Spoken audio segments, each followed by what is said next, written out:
Good morning, everyone. Welcome to the webinar for validation and verification. Before we get started, just a few logistic notes. Everyone will be in the listen-only mode. We will have a Q&A session for about 15 minutes at the end of the presentation. If you have any questions, please put them in the questions box as they come up, and we will answer them at the end. If you don't get through all the questions today, I will follow up with you after the webinar to get those answered for you. This webinar is being recorded. We will be emailing you the webinar recording tomorrow. When the webinar ends, you will be prompted to take a survey. So this will only take a few minutes. Please complete the survey so we can better understand your needs and deliver the high quality webinars. I am Harmeet Dosanjh, the Director of Food Safety Trainings. I've been with the SGS for about 3 years now. I have 16 years plus experience in food manufacturing, regulatory quality and product commercialization. I have a master's in food safety from Michigan State, certificate in international food law and regulations. And I'm here excited to discuss the how validation and verification will work and what that mean and how does it really affect your in your processes and what role they play. Before we move on, a little bit about SCS Global Services. SCS is an international leader in third-party food safety, environmental, sustainability certification, as well as standards development. We specialize in auditing, certification, verification, training, life cycle assessment, and strategic consulting. These are some of the services that we have on your screen. We do provide training, food safety consulting, responsible source advisory and verification, carbon services. We have audits. Our experienced trainers provide education and knowledge based on their experience. All our trainings have credentials. Trainers have credentials needed to provide each of the training presented here. And for the trainings, we do have different platforms. We have instructor-led, we have online, which is self-paced, and we have in classroom as well. And then we have food labeling and sustainable agriculture as well. So in this webinar, we are going to discuss the difference between validation and verification, the critical role of validation and verification in the food industry, emphasizing their significance in ensuring food safety, quality, and regulatory compliance, and how a robust validation and verification process is essential for maintaining customer trust and upholding the industry standards. So let's have a poll really quick.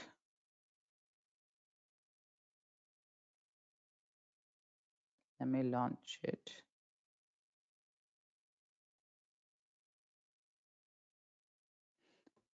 Please take this poll.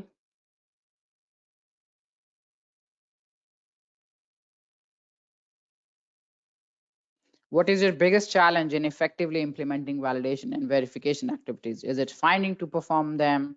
Is it gaining team support, knowledge of how to conduct, limited resources, or no issues are unshared?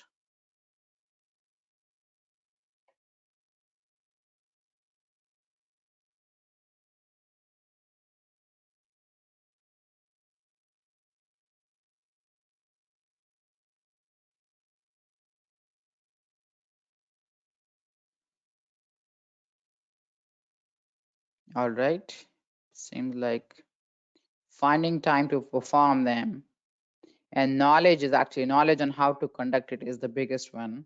Lack of knowledge or limited knowledge could be how to conduct it, and after that it's about finding the time to perform it. So let me close it. Okay, so knowledge on how, so we're going to talk about in this webinar, what are the resources available, how you guys going to be resources you will be using in terms of validation and verification activities. Finding time to perform and gaining team support is in the next ones, which we're going to talk about those also. How can we make sure our team members providing the support, and then time, which is again senior management commitment, all ties up with your culture as well. So let me go to this really quick. Let's look into the definition really quick. What is the definition in terms of regulatory FDA validation and verification? So validation is obtaining and evaluating scientific and technical evidence that a control measure, combination of control measures, or the food safety as a whole, when properly implemented, is capable of effectively controlling the identified hazard. And verification is the application of method, procedure, test, and other evaluations in addition to monitoring to determine whether a control measure or combination of control measure is or has been operating as intended, and to establish validity of the food safety plan. And that's under the FDA. And then if you look into Codex Alimentarius definition, validation is collecting, evaluating scientific and technical information to determine if this HACCP, your food safety or quality plan, when implemented, will effectively control the hazard to specific outcome. And verification, those activities other than monitoring that determine the validity of your HACCP plan or quality plan and ensure that the plan and the control measure is operating as intended. So what does that mean? Validation, in the other words, is asking, are we measuring the right thing? Will it work? Okay. Validation is your basically proof that the plan is and will be effective. Validation takes place before verification. Validation will demonstrate that the system work to control your identified significant hazard, and validation is performed by a qualified individual. Okay. Now, what are the types of validations out there? Food safety systems, testing, and formulation. So when we talk about initial validation of your food safety plan or your system requires scientific and technical backing that it was designed to work and the facility can implement to make it work. Okay. So for example, in terms of food safety system, you have critical limits, right? You have HACCP, you have CCPs, you have critical limit. Are those critical limits are going to work, right? Is it designed to work for your identified hazards, right?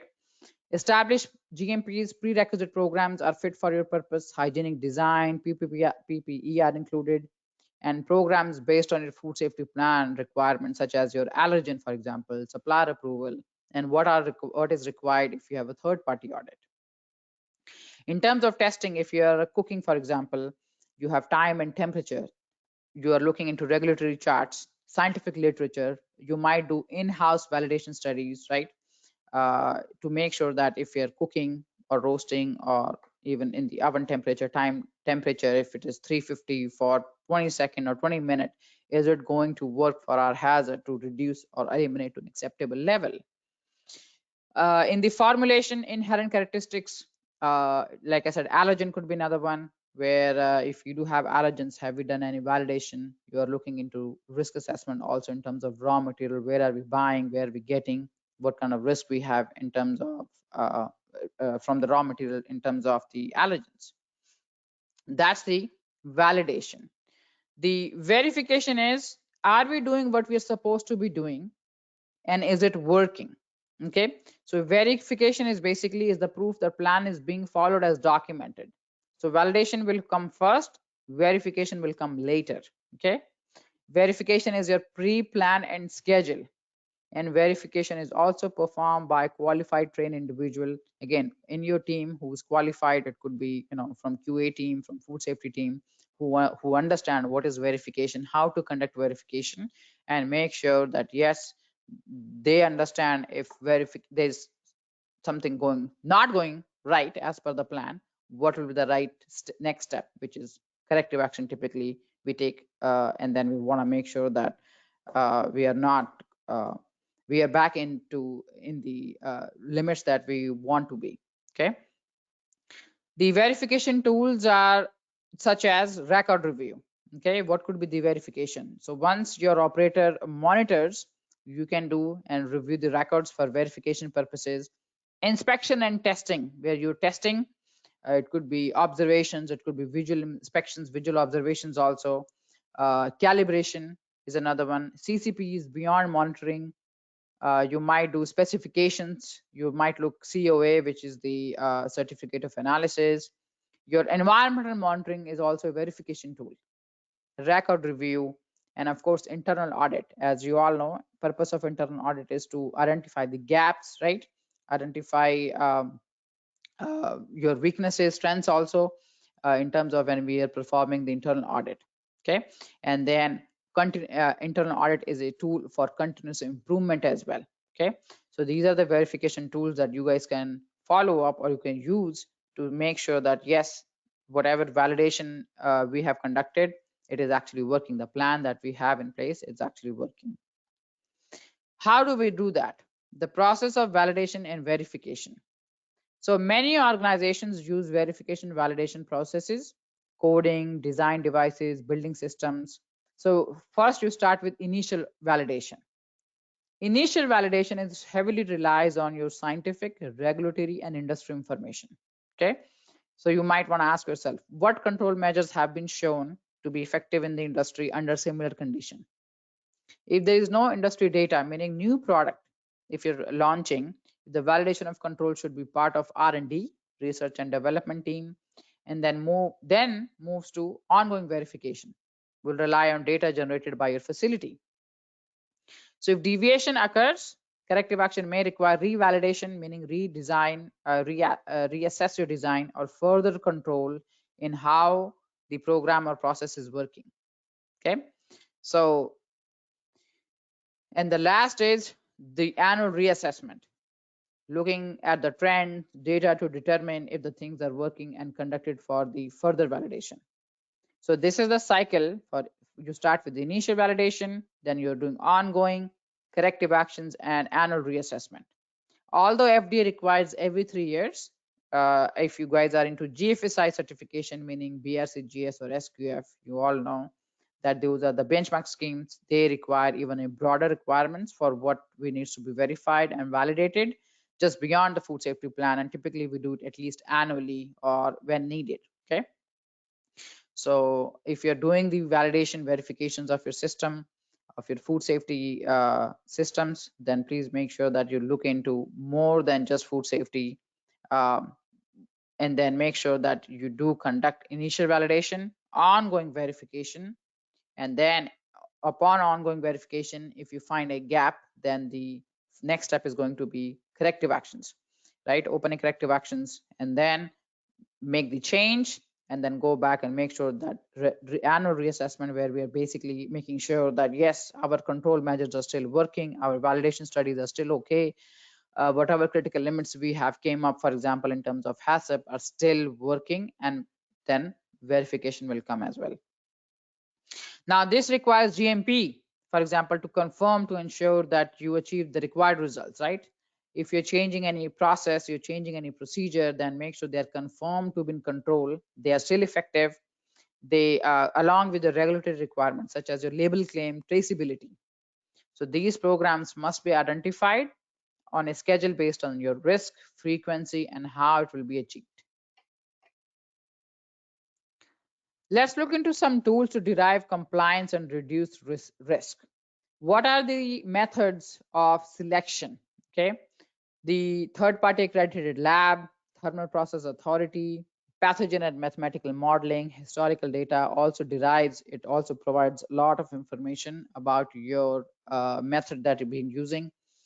What are the test results from approved methods? So you're basically looking into literature, scientific literature, okay, guidance documents, regulation, peer reviewed journals can also be another one, process authorities, for example, allergen ELISA test, AOAC, you're looking at BAM methods or initial calibration of your equipment. So you can use these proven scientific data, and you guys can do in-house validation studies as well. Challenge studies and testing and inherent characteristics. We are looking at in-plant observation, experiments, and testing. So when I was part of the team where we were validating our roaster. So when we started the validation studies, we used to run our roaster at certain temperature, certain time, the flow rate of the product, the bed depth, and then on the other side we have QA quality also, which is we want to make sure we don't over roast, we don't under roast. So we want to make sure that we are creating a product which is safe for our consumers, at the same time it also making the quality. So I remember we used to have a third party, they will send us the inoculated samples, and we will run this inoculated samples through our roasters and basically run at different settings until we get the results from the third party that yes, you got 5 log reduction in terms of E. coli and salmonella. And then you will come back and you want to make sure you run those parameters again to achieve the desired results. Now you may find that you got the desired results in one first time, second time, third time it didn't work. So that's why you need to make sure that whatever settings you're coming up, whether your critical limits are going to be, whether temperature, bed depth, time, it's actually consistent and it's working. So that's going to be on the first validation studies. So when I was into nut industry, I used Almond Board of California, which is our trade association, right? They have done tremendous amount of work for us for the nut, especially in the almond industry. So I use that as my reference, right?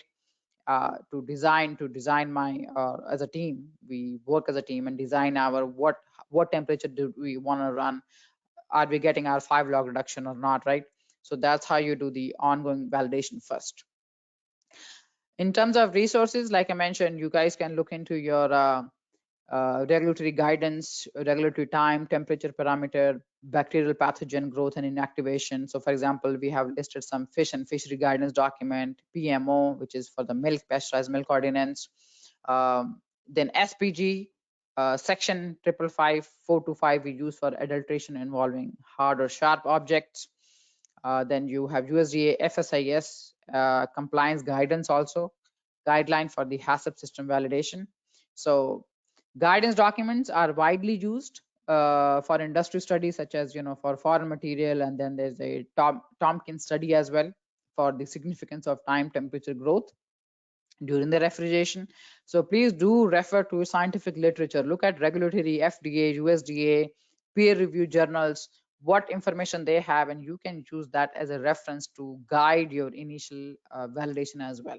Okay, if for example, if this is something new, we have limited data in terms of an industry, and then you can use R&D team as well to guide that, so you guys can start your initial validation studies.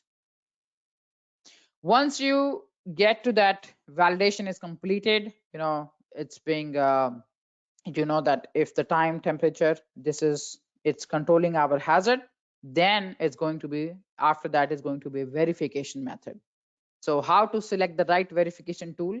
You can consult the experts. Now the process of selecting your right verification tool requires careful evaluation, possible outside maybe technical support. So you guys can look into third-party provider, industry best practices, and again, internal audits. So what will be the right equipment, how to select, what will be right appropriate use to limit, and environmental factors matters also. What will be, for example, if you're doing the titrations, chemical provider, lab, maybe industry resources, and then again, how often you do the internal audit, what type of audits are you performing, what will be the duration of the audit, right? Those are all your verification method to make sure that yes, it is working as it's supposed to be, as supposed to have procedures. There's no deviation. We are following our HACCP plan, for example, right, as it's intended to be. So that will be your verification. So initial verification again, will the identified critical limit be different than the operating limit? Okay, is the limit process capable of being achieved and measured? Are the right tools selected? Okay, does the monitoring record fully document the limits to be achieved and if deviation occurs? So your HACCP plan requires establishing verification procedure, right? How do you know if you have developed the right methods? So when you're looking at the best practices, when you're doing the formal even annual reassessment activities, you're looking at, okay, are my employees trained? Are they knowledgeable? Do they have very good understanding? What are they doing? What are they checking? What are they monitoring first? And then you do verification, right? So ongoing verification is, are the limits being consistently achieved? Does the record reflect the compliance? Are there any trends going on, up, low, right? What does that trend mean to us? Has a process, equipment, or type of product produced change?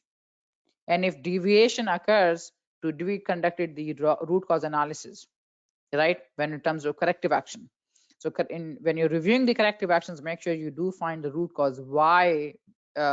What is the reason why we are not getting the right results, meaning desired results we were looking for, we are hoping for? And it could be many reasons. Maybe operators were not trained, they didn't have fully understanding.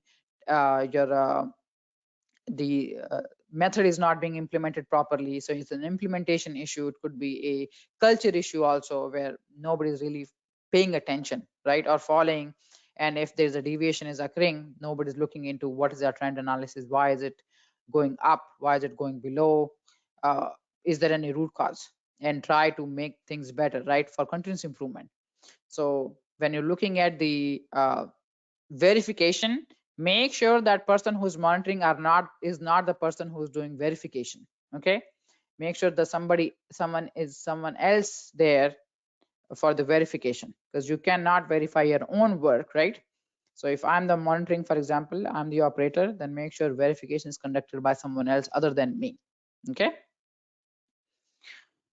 develop a risk-based plan. So when you're looking into validation and verification, you need to create a risk-based plan where you're developing, implementing, and maintaining a schedule. Okay, so for example, in what active to be conducted, and what is the purpose of doing, how are we gonna do that, what method, what approach are we using, when, how, frequency, meaning how often are we supposed to be doing this. Okay, who is responsible for performing, and accountability, overseeing. Create and continuously monitor success to the plan by creating a SMART goal. SMART meaning specific, measurable, achievable, realistic, and timely, right? And adjust if issues determine an increase frequency or change in method is needed. So basically, you have to ensure to follow the schedule plan, but also make sure that if the adjustments needed, make sure that you are looking into it. What are the changes? What are the issues we are noticing, and what will be the now increased frequency is going to be. Okay, in the verification program, like I said earlier, internal audit plays a major role here. Role of internal audit is to provide an independent assurance, right, to assurance that your organization risk management, governance, your control process are operating effectively. So audits are planned, right? You already know how often you're going to do the audits. Maybe it's quarterly, maybe every month, two audits a month. But make sure the audits, whoever is being auditing, is independent. Okay, and following the document also to assess, to determine whether requirements are being met, whether we're in compliance or not in compliance, right? Food industry relies on the audit function to provide safe food to their consumers. So when you guys doing the internal audits, make sure that person who's doing the audit is fully aware, meaning have a training how to conduct the audits. Okay, when to conduct the audit, and make sure if you are responsible for that function, you are not conducting the audit, otherwise it's going to be biased, right? So it's independent function. It's always good, because then you're going to really tell what exactly you know, observed, what are your what objective evidence you discovered, right? And what was your finding, whether it's in compliance or not in compliance. So for those reasons, so the system process is working as intended. When it's not working, if there is a significant deviation occurred or you identify during the internal audit, then that's a really good thing in a way, because you want to address it right away. You know, want to your senior management to know, so they can uh, work on the root cause analysis, and they can make sure that if the food or the product that you're making is not safe for your consumer, then they can hold it, right? They will make sure that it doesn't ship away. Design also to identify continuous improvement, validity of your food safety system. Schedule based on the importance, based on the risk, based on your food safety plan, your processes, your recipes. So make sure you create your internal audit program based on the risk. What will be the frequency? How often are you doing? Who will be doing? Are they competent or not? Okay, auditor is independent of the area, and review the finding with the leadership team. Okay, and develop different approaches. Don't be complacent with your program. Make sure that you're not just going with the one approach. You try different approaches. It could be observation, it could be interviewing your employees, it could be looking at the record, it could be combination of all, right? So make sure be aware what is the right method is going to be, what will be the right approach, how to get your answers to make sure you are in compliance. Okay, and it also gives you the confidence in your own system that yes, the validation studies that we conducted, it's working. The method, the The in terms of verification, yes, we can verify it is intended, it working as it's intended. So will it work or is it working, right? So you can do both in terms of doing the validation study, sorry, the internal audit. Okay, what was conducted and is it being performed or not? The food safety plan reassessment, or in terms of, in other words, you call HACCP plan reassessment. In that, the idea is if the system is effective and functioning as intended. Okay, so you're looking at reassessment of your hazards. Are their hazards still the same, or with the new processes, new product, new line maybe has changed now? So you need to make sure that your food safety hazards are not increased, or is it not, if different. If it is different, then you need to address it right away. That's why we do it annual reassessment, record reviews of your critical monitoring, new industry information or identified hazards. Maybe there's a emerging new hazard coming up, right? New industry information just published by, it could be regulatory, it could be FDA, right?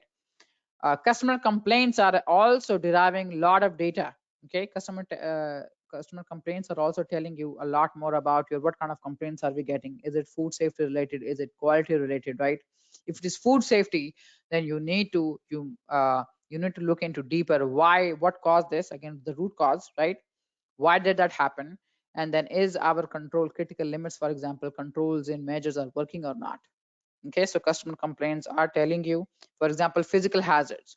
If you're getting a lot of complaints in terms of it could be metal complaint, it could be plastic complaint, what is it triggering, why is it happening? Okay, if your metal detector is there for your metal complaints, so validation of your metal detector, okay, verification of metal detector, make sure the machine operator is fully aware how does this machine function, what is the purpose of metal detector, what will happen, right, if it doesn't detect. And if your operator gives the, oh, we will stop the line, right, we will place product on hold to the last good check, or simply stop the line, report to the supervisor, is also more than enough, right?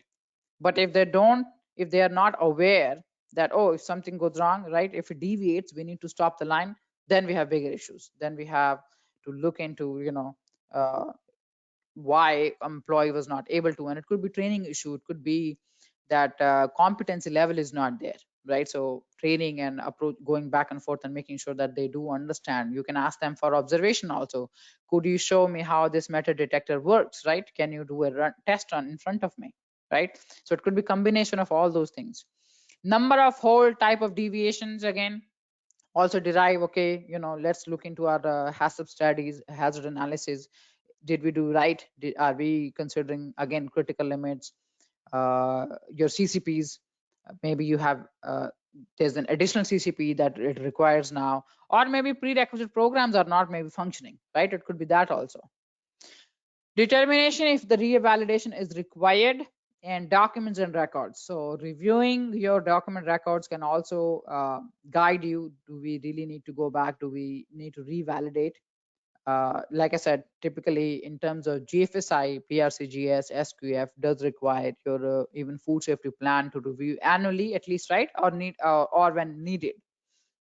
So if there's no change, then you can mention, yes, we have we have reviewed, we have checked, nothing has changed. But you still have to document that, yes, that annual reassessment was conducted, no change, right? Or if there was, then you can also mention what was the change and what but document those changes. In terms of verification of your allergen control, as we all know, the number one leading cause or leading reason for the recall in the United States is allergen mislabeling. Labels are inaccurate, allergens are missing from the labels. So allergen recall prevention is the key by creating more than one monitoring point, but multiple verification control points must be effective, right?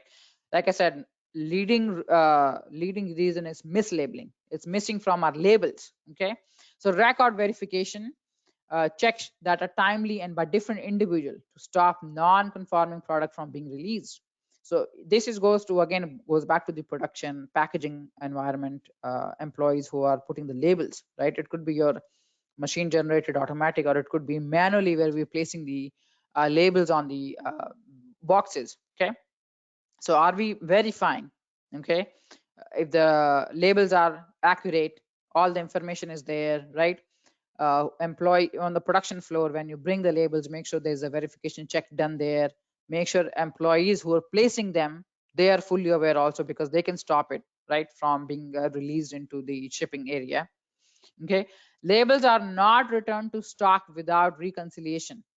This is a very common issue.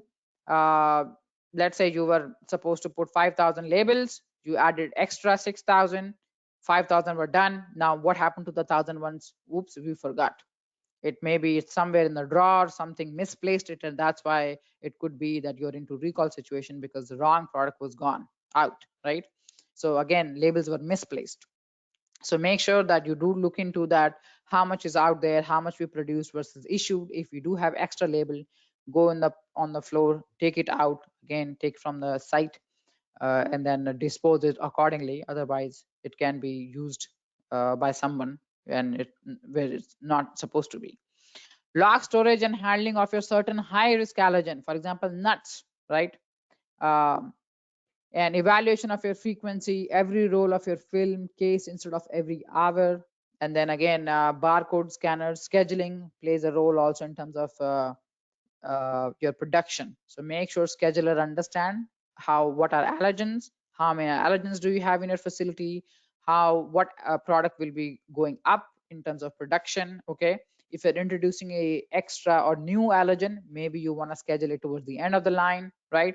Make sure again, if you're using the barcode scanner, barcode scanners are also reading the right accurate information. And that's why make sure barcode scanners you're doing beginning, middle, or even towards the end of your batch, to make sure barcoding is reading correct. Otherwise it could be barcode scanners were not working and they're giving the wrong information. Okay, so in terms of verification, label control, label check, before, in the during, and after the batch is complete, you can do this visual observation. You can look at the documentation also that labels are accurate. Okay, so those are all part of the verification. Let's talk about sanitation. Sanitation program requires validation and verification. Okay, so when we talk about validation, you need to clearly define what is the objective of eliminating your microbial contamination, right? What will be your acceptable criteria for your microbial level, right? Now these microbial level criteria can be based on your regulatory information, industry standard, or your internal quality and safety standard. Okay, and then you have to have a thorough documentation of your cleaning method. What equipment are you going to be using? What cleaning agent are you going to use? What is the right concentration, okay, is going to be. Then identify and prioritize your potential hazard, meaning microbial contamination and cross contamination, through your risk assessment, comprehensive risk assessment. From there, you're going to have your documentation procedure, ensuring your proper cleaning of your food contact surfaces, your equipment.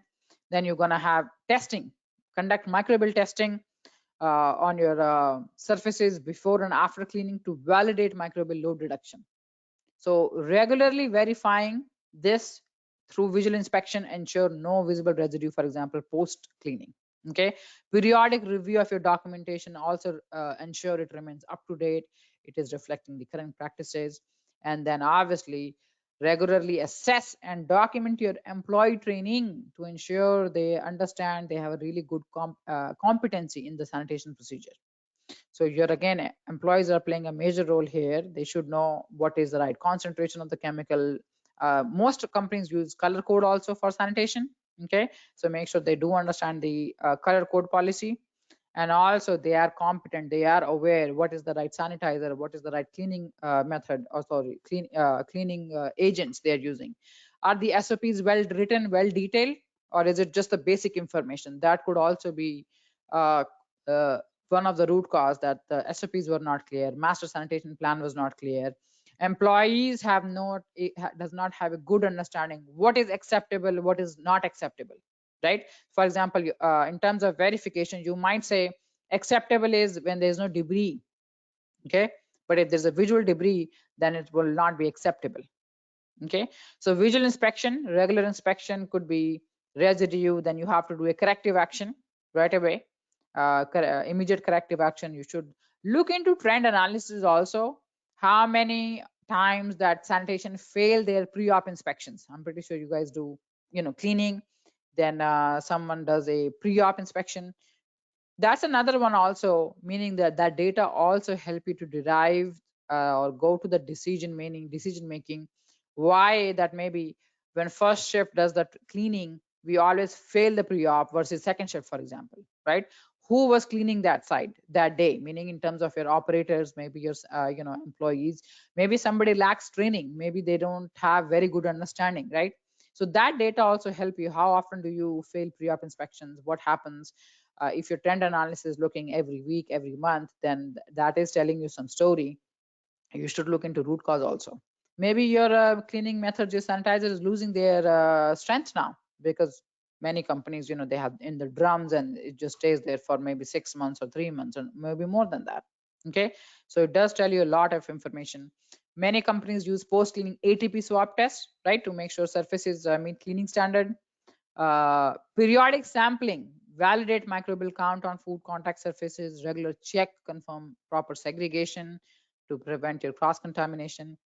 And audits, again, audits, going back to this, audits ensure staff competency through accurate training records. So look into who were trained, and then maybe you can do ask question or visually observe there, go out there, observe them, what are they doing. And then calibration is another one, where dispensers, for example, regular calibration of your dispensers ensure accurate cleaning solution concentration. You can ask your employees also, what will you do if the concentration is above, right? If the answer is, oh, we're gonna remake it or maybe dilute it or maybe throw it away, okay. But if the answer is, I don't know, we don't know what to do, or maybe it doesn't matter if we're over, we're still gonna use it, right? Over, or maybe it could be under also. And that's the gap you just identified, that you need to focus, and you need to make sure employees have very good understanding, they have knowledge, and they understand what are they doing, what could be the consequences, right? That's another thing. If you teach them, uh, then they can do a risk assessment right there, that okay, there could be implications.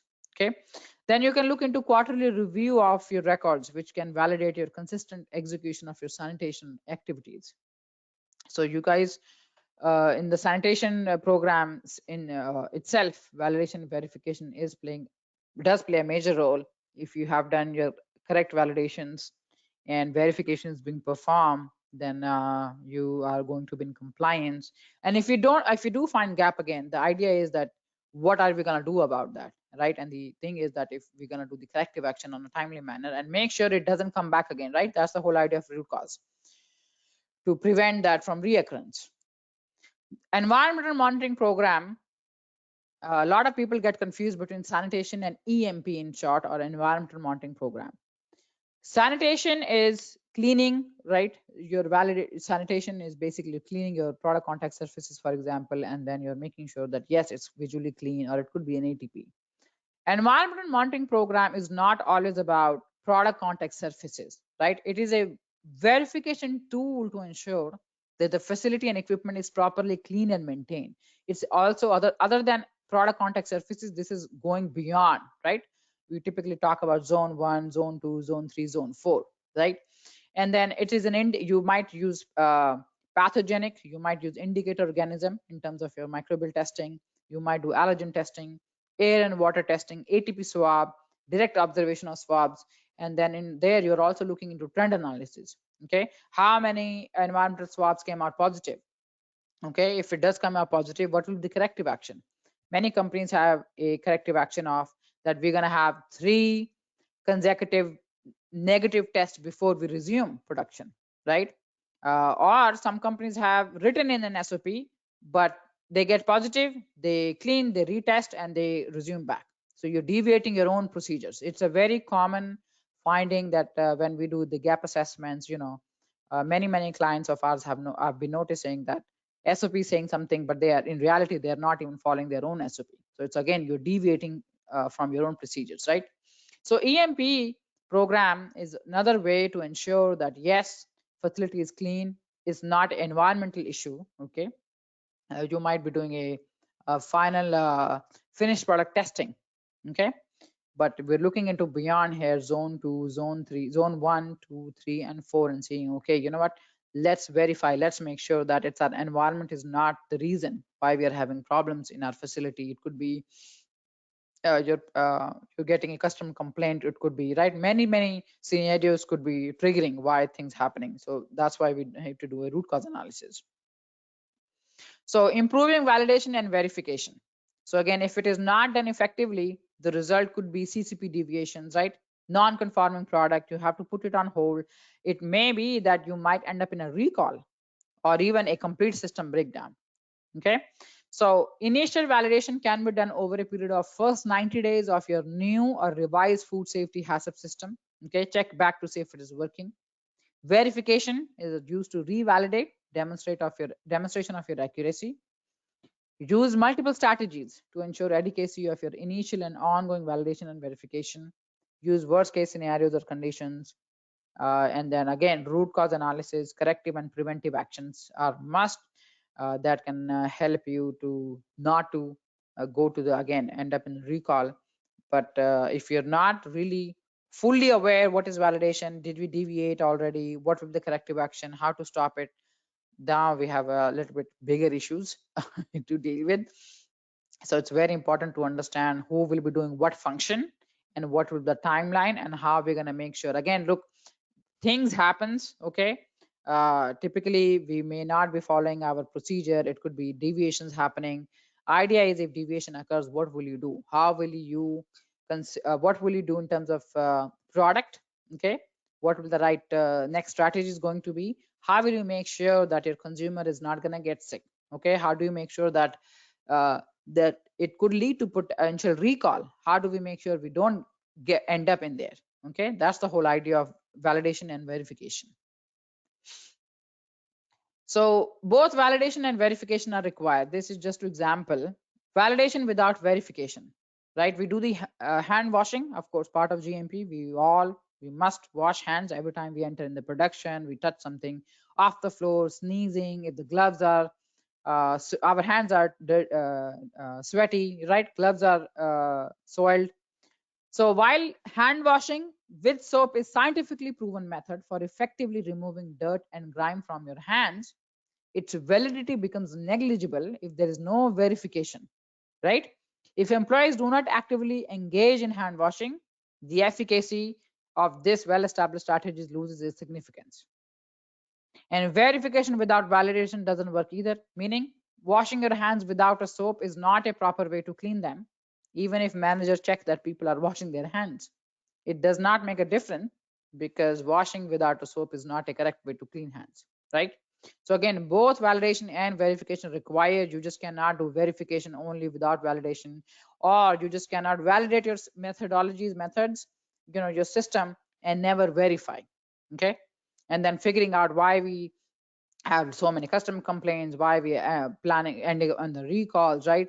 Why we have so many deviations and not even verify at all, right? It's like a not a proactive approach. Now it's like more firefighting. Okay. So in summary, validation is crucial in assuring safety, quality of your food product. Validating could be cooking, pasteurization, or it could be sanitation method. Okay, and we need to ensure that these processes consistently eliminate or reduce potential to acceptable level. And in verification, it is the maintaining the effectiveness, validated processes over time. Regular check and monitoring can help you to establish the procedure that is continuing to be followed. Preventing deviations can also, that could lead to compromise your food safety and quality. So basically, validation is when you, for example, as a food safety manager, collect scientific research, okay, to demonstrate that the cooking time, temperature that you're using in the recipe is effectively eliminating your harmful bacteria. Okay, and verification is when you or a manager in a, for example, cookie factory, review the production records to confirm that cookie were baked to the right temperature, time described in the recipe. Okay, that will be your verification.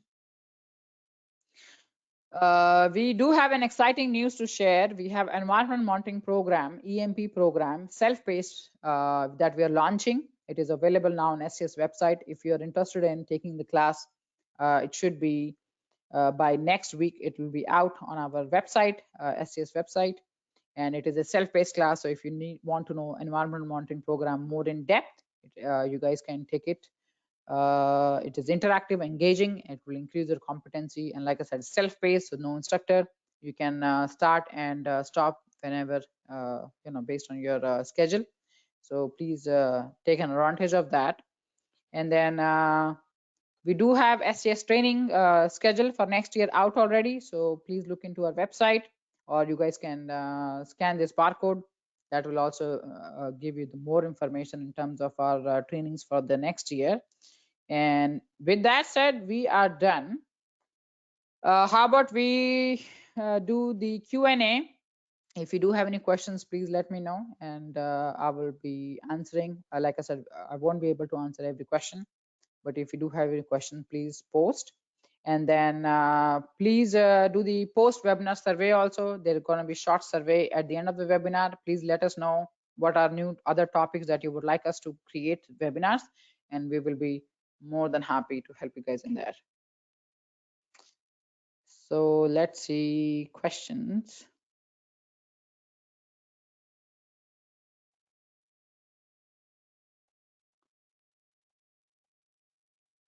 Okay, let me open it.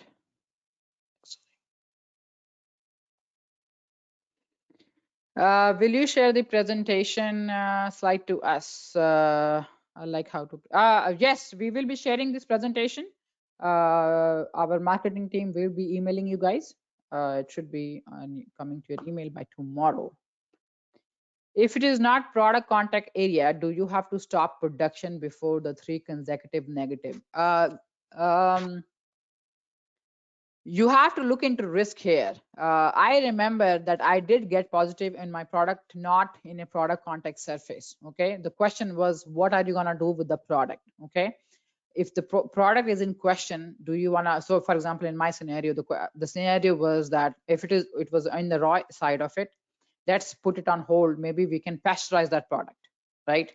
So we did actually got 3 negative tests, even though if it is not a product contact surface, because our environment is already telling us, right, that we came out positive on salmonella in one of my scenarios. Okay, so we did get negative. We did stop it in that scenario, and then whatever we produced, we put it on the hold, and we were planning to, okay, how are we going to deal with this, right?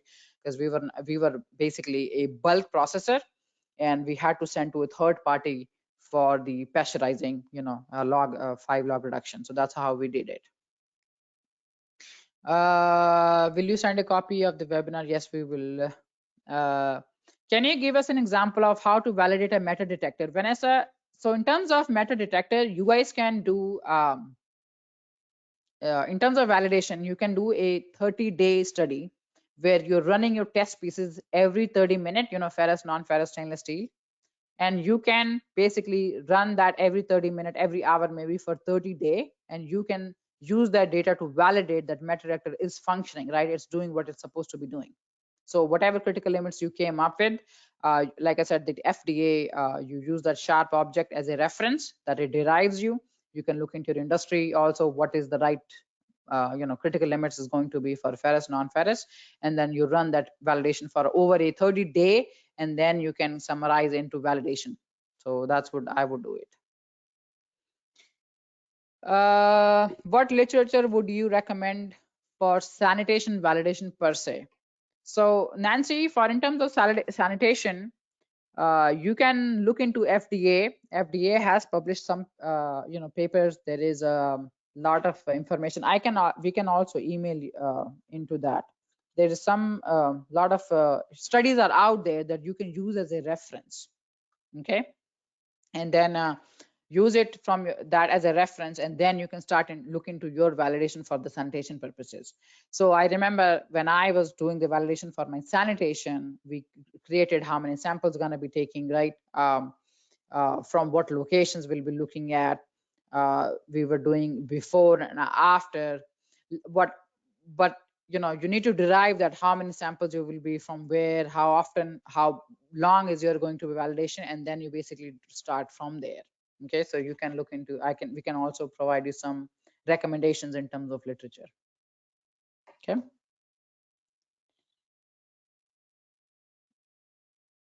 Okay. Label reconciliation. What is the most common approach for what have you seen? Label reconciliation, Michael. I had a lot of experience with the label because I worked throughout pretty much majority with the allergens. So label was our always big concern. In terms of label reconciliations, uh, for example, in my working experience, we had one or two scenarios where we had issues with the labels, and I think it's an accountability is one thing. Typically QA is the one who's printing the label. They put it on the production floor, and production doesn't have that awareness, probably, right? Or they don't feel like it's our function. It's QA's job to look at it, right? So you have to work as a team. Okay, if we are printing the label, for example, or creating this label, somebody's going to verify there first, then whoever is placing that, they're going to verify too.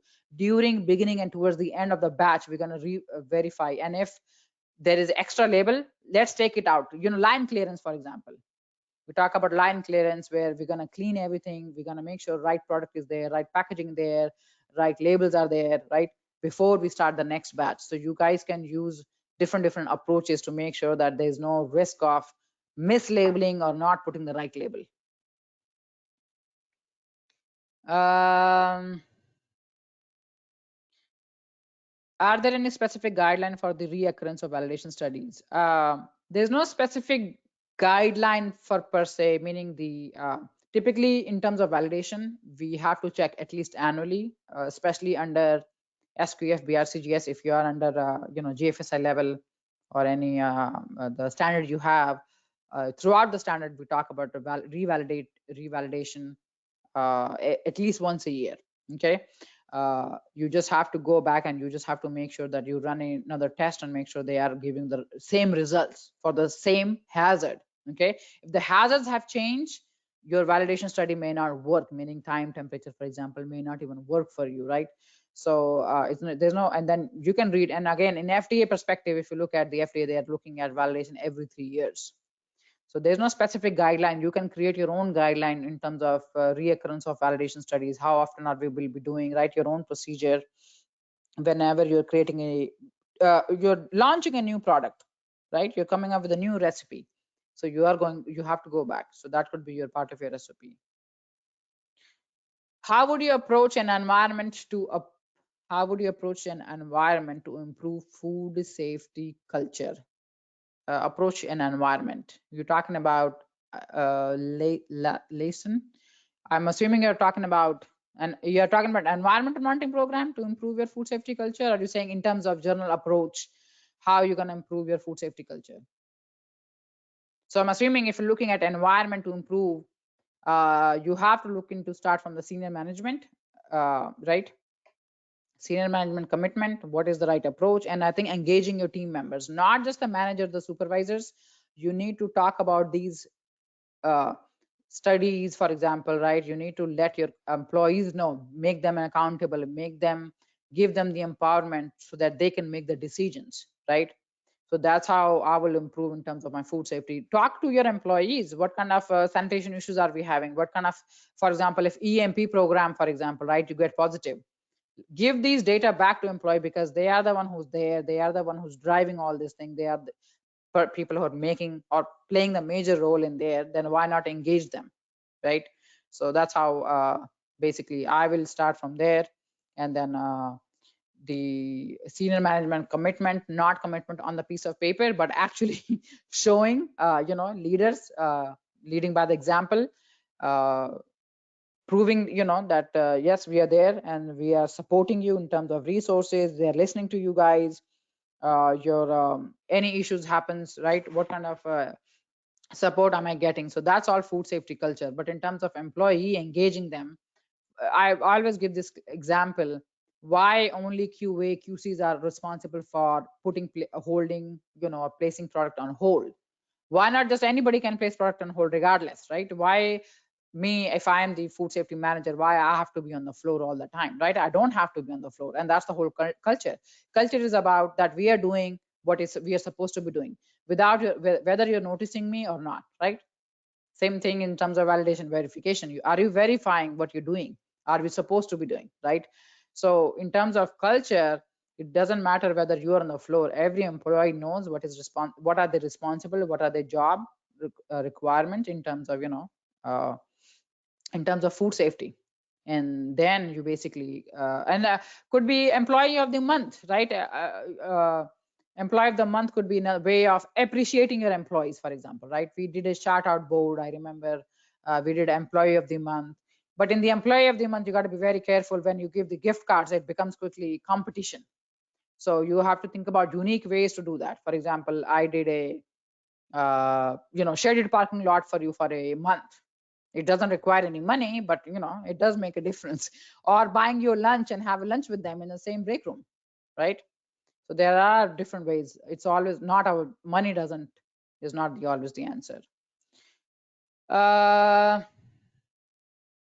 For the retail distribution of pre-packed food, what validation verification beyond temperature control might need to be considered? Would sanitation of EMP?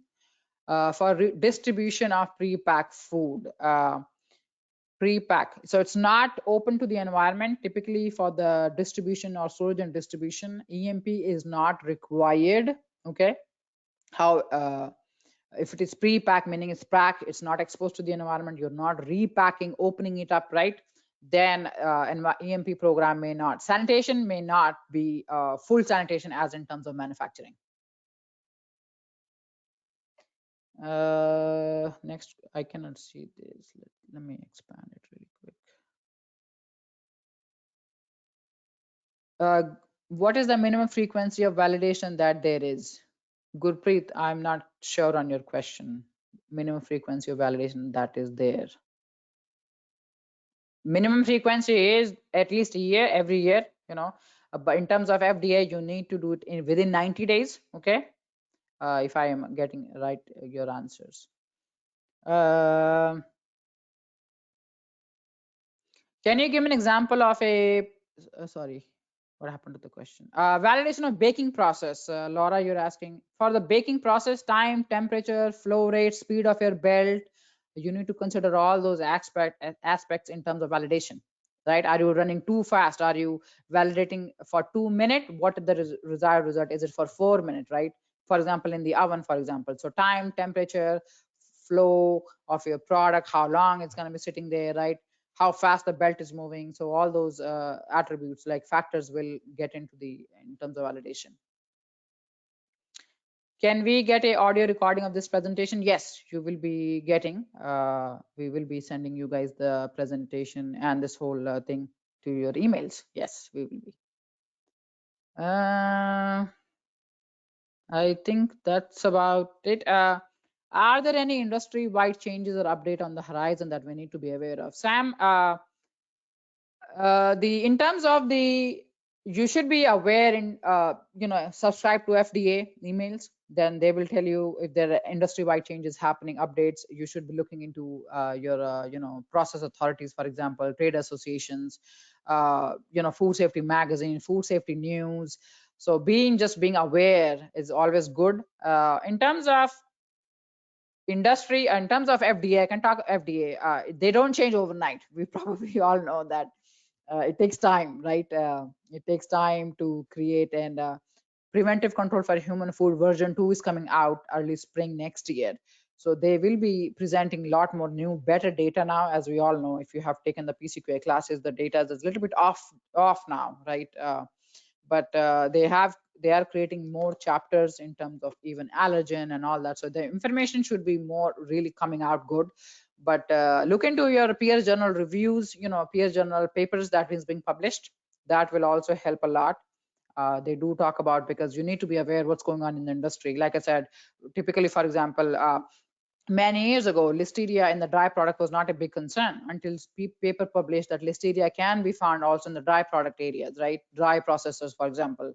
So just being aware and looking into the all, whether it's industry, regulatory, just try to find information. And if there's none, then you might have your own information, which is driving, right? Your data is driving different answers or questions, or for you guys to do better things for your processing. Okay.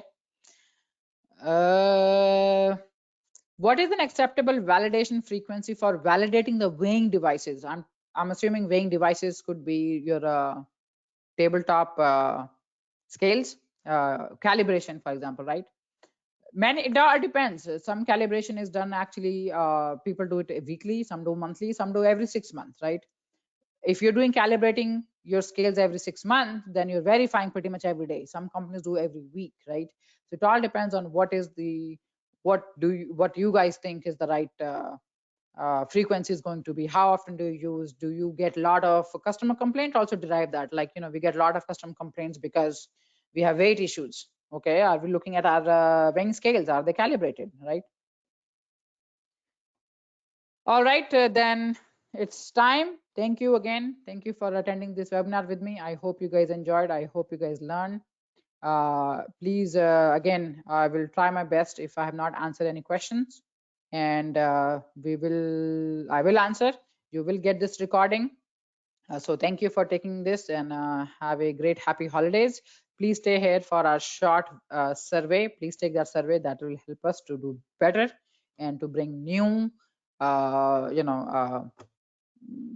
new topics if you guys are interested. So thank you.